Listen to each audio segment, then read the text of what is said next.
Tension ना बा? अरे नहीं हो, कोनो टेंशन ना बा।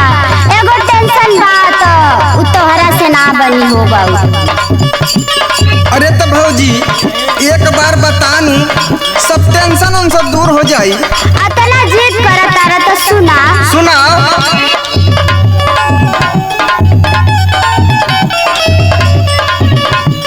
अरे सुतिला से जरिया ता करवट न फेराला।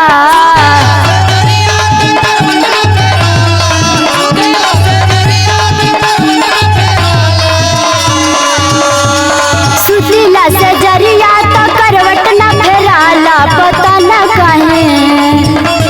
पता न काहे देवरू कमरिया दुखाला।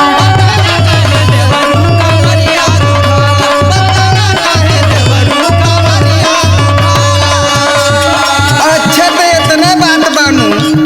अच्छा ले भौजी सुन, कुछ के बात बाटे करब घर में हाला।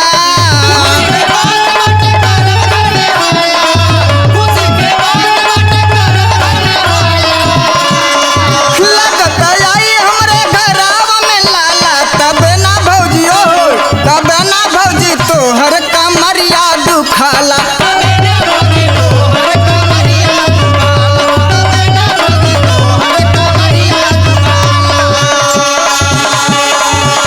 अच्छा तो तोहरे हर बात मजाक के लगेला। तोहरा ही रहन पे तोहर भैया घरे छोड़ के गइल बाड़े विदेश से। सुना। सुना भौजी। अरे तोहरा तो लागे मजाक हर बात हो।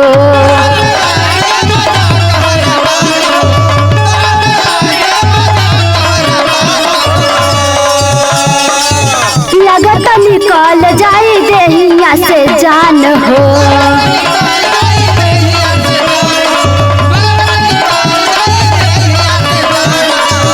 अरे भौजी ऐसन कोनो बात नहीं बा।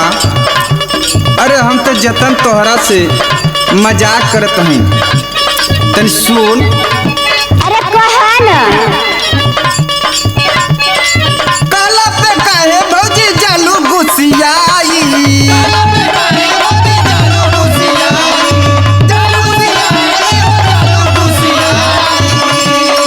तन से दर्द पाके जालू मन खुशियाई।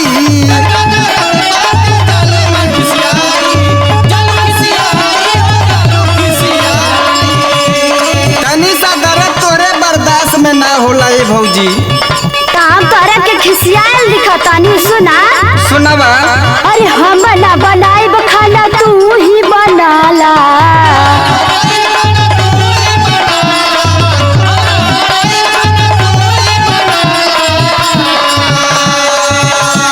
हम ना बनाइब खाना, तू ही बनाला। पता न काहे देवरू कमरिया पिराला।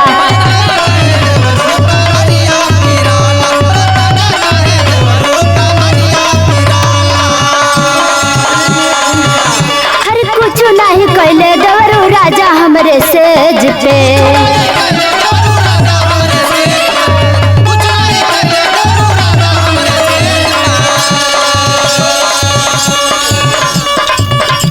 ये को नया लंगिया देवरू तोड़ले बड़े पेज पे।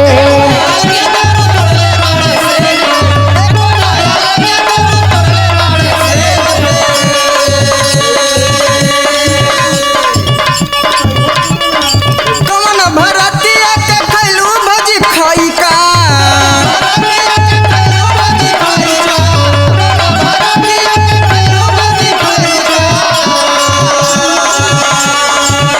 अरे हर साल महीना में असर कर लइका।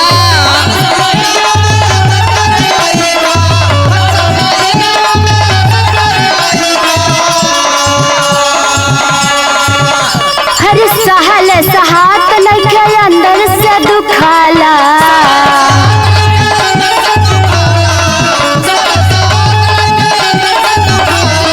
अरे बड़ा दर्द बा कारे। अरे सहल सहात नइखे अंदर से दुखाला।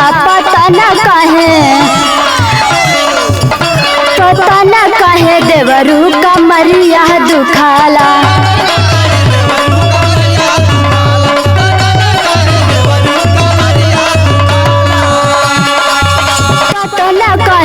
देवरू कमरिया पिराला।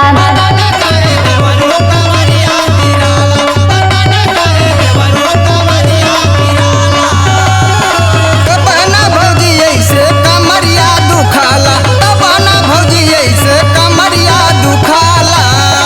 तो तना काहे देवरू कमरिया पिराला। यही से भौजी तू हर कमरिया पिराला। तो तना काहे देवरू कमरिया पिराला।